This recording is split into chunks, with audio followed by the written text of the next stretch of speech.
Hey there everybody, welcome to Auto Bears on this very wintry misty day, but don't worry, I'm going to liven it up because I've got this, the new Audi A3 Saloon.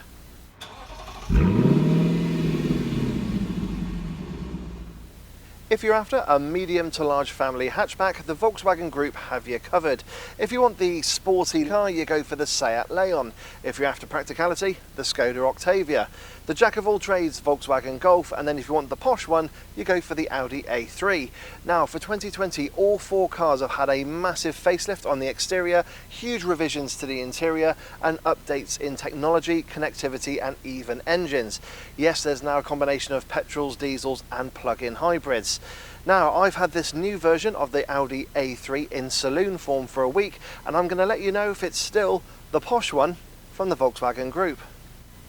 When it comes to styling, you can be forgiven for thinking that Audi simply hasn't bothered making a new A3. They've just done a nip tuck of the outgoing version.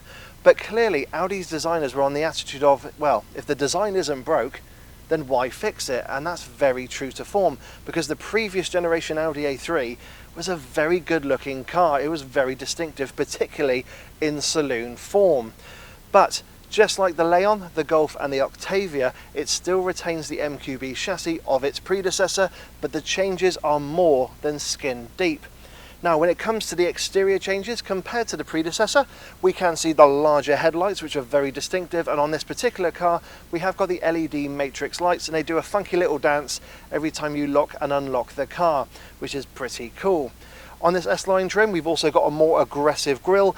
Only problem is, you can clearly see the fake vents on there, which is very disappointing, and we have got the new 3-vent system on top of the grille, which harks back to the original Audi Quattro, and again they are fake. However, the great thing about the A3 Saloon is I think it's one of the best looking saloons on the market, regardless of segment. I mean, its competition is the BMW 2 Series Gran Coupe and the Mercedes A-Class Saloon. I'm not going to talk about the CLA, that's more of a style version of the A-Class Saloon, and I don't like the back end of it. I just want to know why it looks so sad. Let me know in the comment section below. But personally, I think the A3 Saloon is the best looking in its class. But again, let me know what you think in the comment section below. But all in all, I really do like the new A3. It is very distinctive, and at the same time, it does look very classy. Now, I think it's time we stop looking at the exterior of the new A3.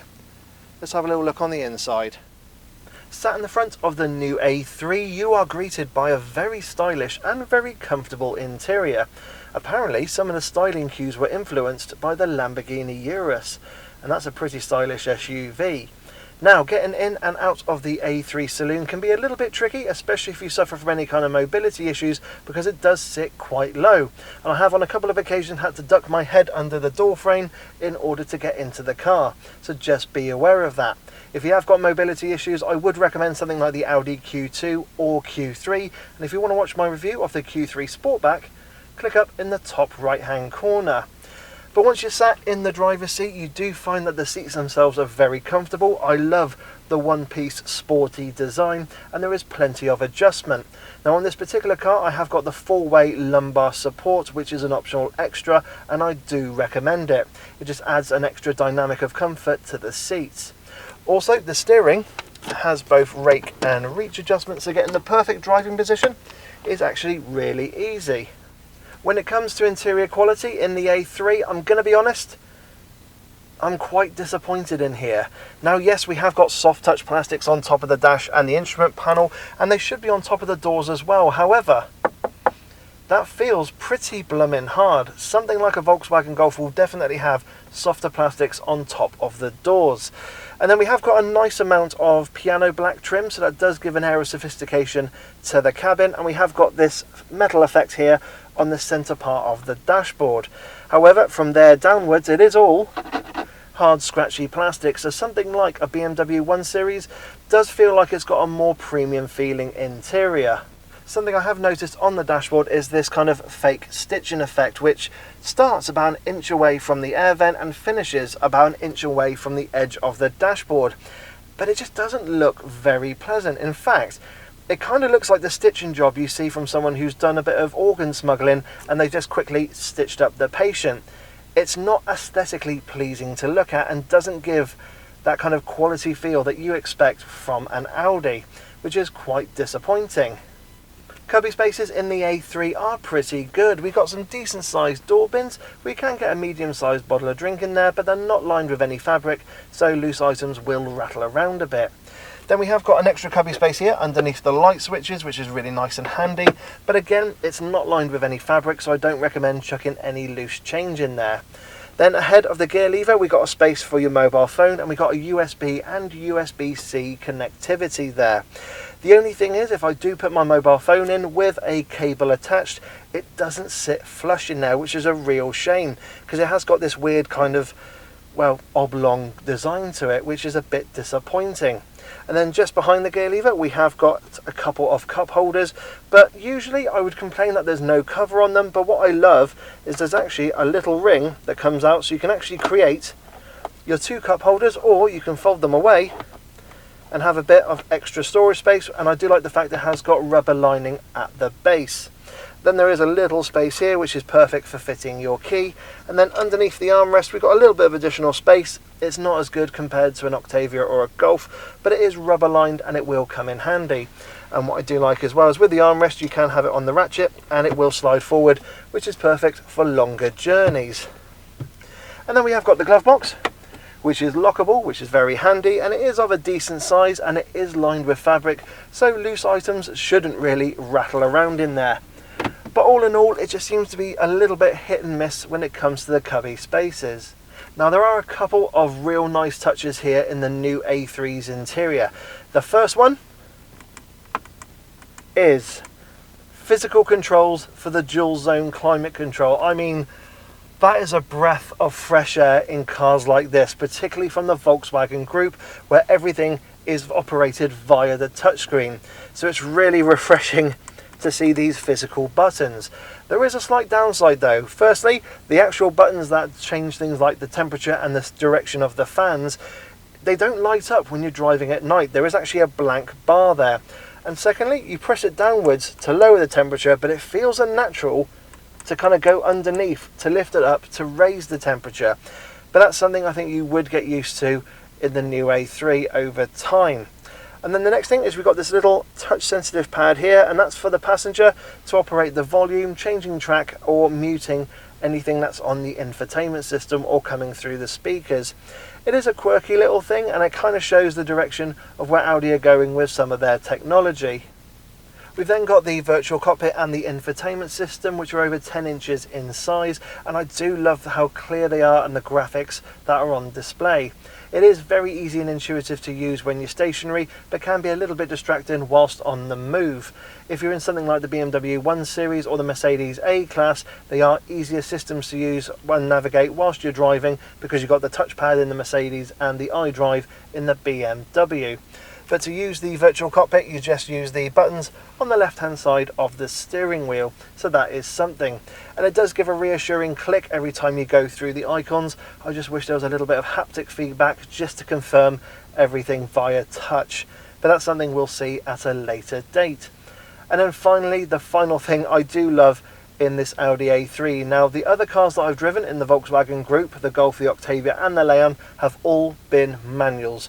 But I've got an S-Tronic here in the A3, and look, oh, this is the cutest little gear lever I've seen in a car. I mean, it does take a bit of the masculinity away from the interior, but it's just so cute to use, and I just love the fact you can just pinch it with your thumb and forefinger there. It's really quite cool.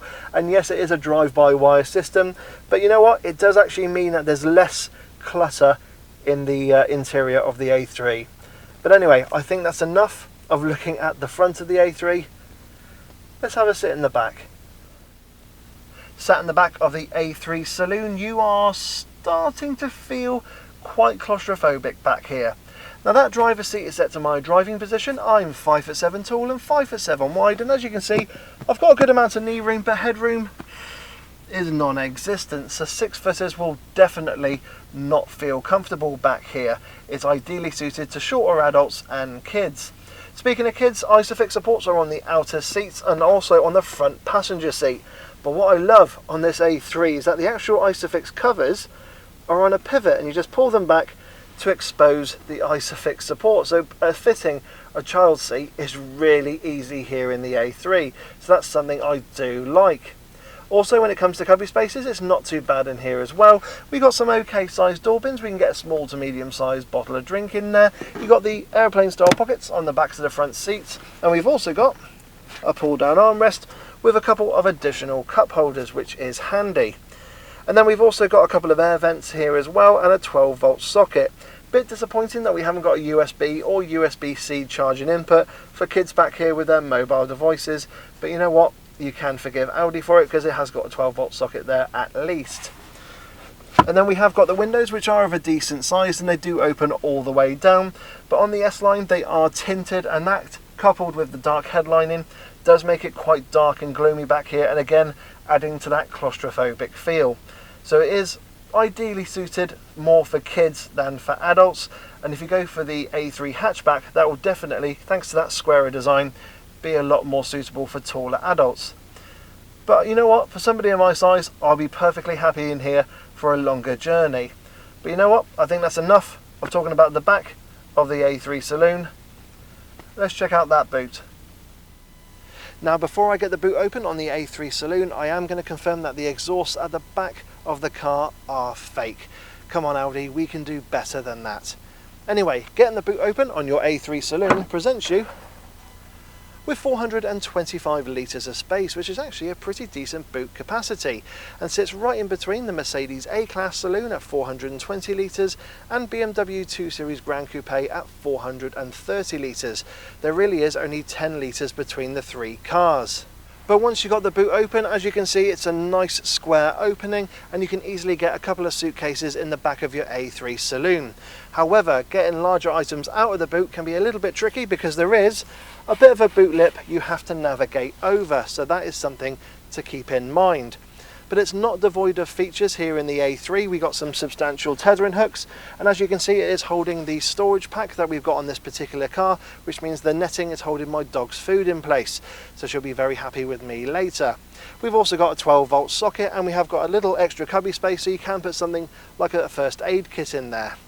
And then if you do need to put the seats down to load any larger, bulkier items, there is a bit of a ridge at the base there, so it can be a bit tricky, so just be aware of that. It is, however, one of the sacrifices you do make when you go for a saloon shape rather than a conventional hatchback. But all in all, it is actually a very decent boot capacity, and I just love the shape again of the A3 Saloon. And I think that's enough of looking at the practicality side of the A3. I think it's time we go for a drive. So once you get driving in the A3 Saloon, first impressions are pretty good. It's a nice easy car to drive, however refinement levels aren't great, and we'll go into that a little later on. But it does feel very comfortable. I've got a really nice driving position and visibility is actually excellent for a saloon car.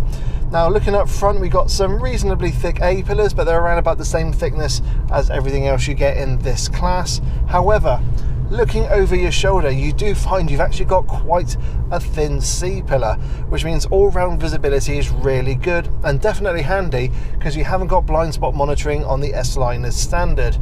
And then rear visibility is also really good as well, despite the fact again that we got slightly narrow aperture compared to a hatchback when it comes to the rear view. But all in all, it's absolutely fine. You just find that the A3 is a nice, comfortable, easy car to drive, but as I said, refinement, particularly on the S-Line, is not that great. Trim levels in the A3 range, well, there are 5 to choose from. There's the entry-level Technic, the Sport, the S-Line, which is what I've got here, the Edition 1, and the top-of-the-range Vorsprung. Now, I would probably say the Sport and the S-Line are my picks of the range, depending on what you're after from your A3. Now, undoubtedly, this S-Line is going to be one of the popular trim levels because you've got the sporty look to the car, the ride height is lowered by 15mm, and you have got firmer suspension, and that does affect the ride and handling. If, however, you're not really after that, you can ask your dealer to hit an option and actually take away that firmer suspension, so you can get an S-Line but with standard suspension on it. So there is that option if you want it. But undoubtedly, as I said, the S-Line will be the pick of the range for everyone, because you pretty much get everything you want. You've got satellite navigation, dual zone climate control, front and rear parking sensors. You've also got automatic lights and rain sensitive wipers, as well as these one-piece leather seats, which are really lovely and comfortable. Now, as I mentioned, this particular car has got a few optional extras, and if you check in the description below, you can find out what they are. But yeah, in terms of trim levels to go for, S-Line, which is what I've got here, or the Sport. When it comes to engine choices in the A3 range, well, if you're a fan of Volkswagen Group cars, then you're going to feel very much at home with the A3. There's an entry-level 1-litre 3-cylinder turbocharged petrol engine producing 108 brake horsepower, and you can either have a 6-speed manual or 7-speed S-Tronic gearbox. We then have the more powerful 1.5-litre TFSI with 148 brake horsepower, and again you can have that mated to 6-speed manual or 7-speed S-Tronic. I've got that engine with the 7-speed S-Tronic. And then when it comes to diesels, there is one engine but two power outputs. So it is a 2-litre 4-cylinder turbocharged engine producing either 114 or 148 brake horsepower. If you go for the lower powered, you get a choice of a manual and S-Tronic, but if you go for the higher power, it's S-Tronic only. And my pick of the range would honestly be this 1.5 TFSI, or the 35 if you go through Audi's engine language. And it's got a nice amount of performance to it. It's nice and refined at speed. 0 to 60 takes around about 8.5 seconds and should return around about 48 miles per gallon.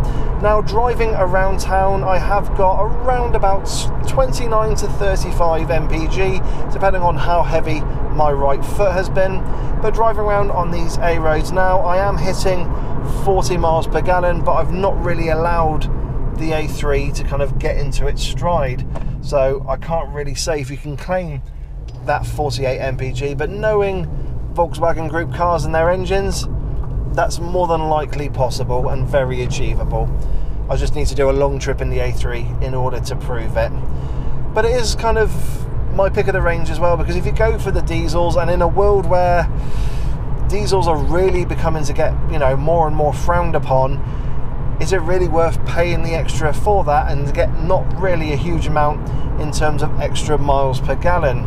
I'd rather say stick with the petrol and just get the kind of the best of both worlds. Have a nice frugal petrol engine, but also have that kind of quiet and refinedness, but also the responsiveness when you do put your foot down.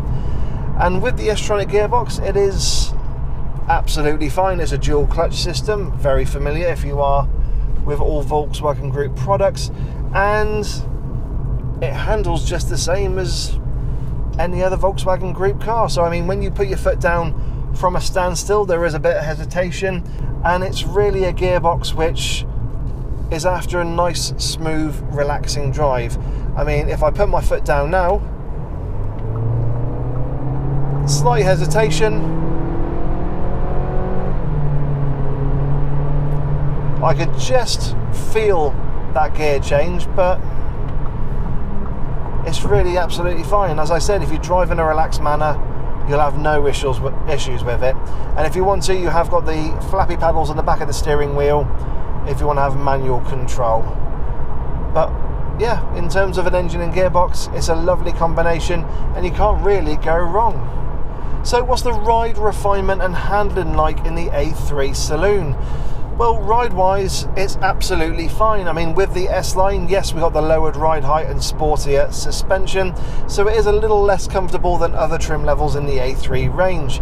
But it deals with the bumps and imperfections really well. It's not overly uncomfortable, but if you do go over a large pothole or manhole cover, it will boom and resonate into the cabin.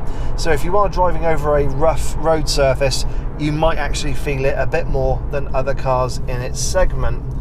But for everyday driving, if you go for the S-Line, it's going to be what you're used to and what you're expecting, particularly if you've driven other Audis with the S-Line trim. And then we got refinement levels. So this is one of the big issues on the A3, and as I accelerate, you're going to hear why.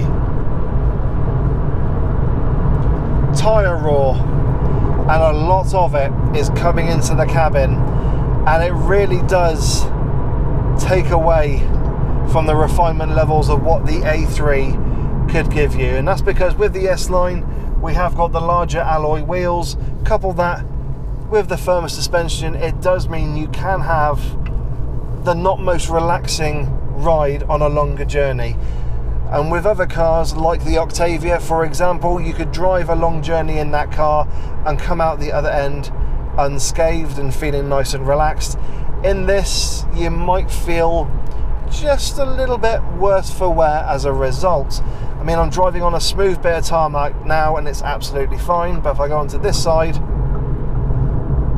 instantly a poor road surface exposes that weakness in the refinement. However, next comes the handling, and because we got the S-Line with its sportier suspension and lowered ride height, the handling in the A3 in S-Line trim is really good. It feels really planted. The steering wheel, for starters, feels really good in my hands. Now, this is the optional flat bottom steering wheel. I mean, the traditional round steering wheel is absolutely fine, but it does feel nice in your hands with the perforated leather. But because of that lowered ride height, because of the firmer suspension, it does mean that if you come across a corner, a B road, or even a roundabout, like where I am here, that when you corner, there's a tiny bit of lean, but it holds on and feels really planted. Now, I'm not going to go as far as to say it feels like a really fun car. Again, the Ford Focus is king of the family hatchback segment, but against its rivals, the Mercedes A-Class and the BMW 1 Series or 2 Series, depending on which body's trim you go for, this could fall a little short of those cars. Now, unfortunately, I've not driven either the BMW or Mercedes, but if you're watching, please can I borrow a car for a review? But I would, you know, as tradition would have it, would probably say the BMW will handle better than the A3, and the Mercedes might just be a bit more comfortable than the A3 as well, but I'll have to have a drive of them to find out. But as I go around this roundabout again, lower speed, put my foot down, there's actually no, it wanted to understeer, but there was actually no understeer happening. It feels really confident. You can chuck it into a corner with a bit of speed and it will reward you. So with my time in the Audi A3, have I come across any little niggles, annoyances, or anything I need to let you guys know about? Well, there are a couple of things. So firstly, we have got an electric handbrake here on the A3, but there's no auto hold button next to it, which is kind of surprising on a Volkswagen Group vehicle. But I can tell you, you have got auto hold on the A3. It's just automatically embedded into the car. So as soon as you come to a complete stop, you get that green P showing up on the virtual cockpit. And as soon as you press your foot on the accelerator, it turns the engine on, press it again, and then it disengages the brake. So everything's absolutely fine there. The next thing I will mention is that if you want to just quickly vacate the car for a couple of moments, but you left your phone in the car, you get a very, very loud lady telling you that your phone is still in the vehicle. And if anyone's walking by and they happen to hear that, well, they definitely know you've left your phone in there. So that is something to be aware of.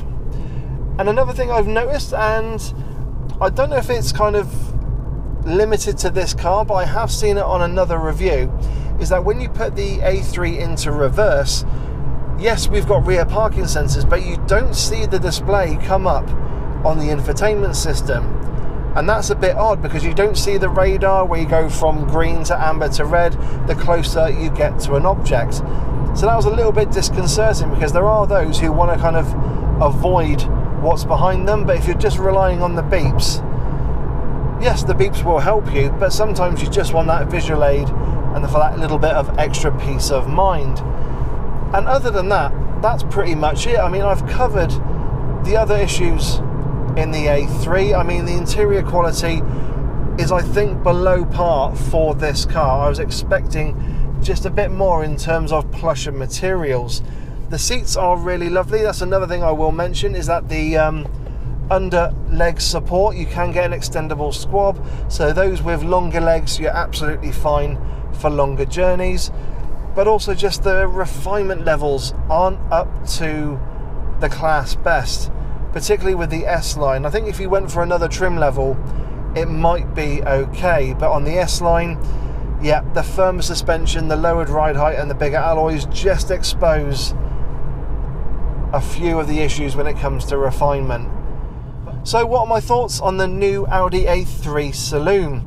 Well, in terms of visual updates on the exterior, it doesn't look like a whole lot of work has been done, but it is enough to show that this is the new Audi A3. I do love the matrix LED lights. They are wonderful, and it does give the car a very distinctive look. The interior looks a whole lot more modern, which is great because its predecessor was starting to show its age.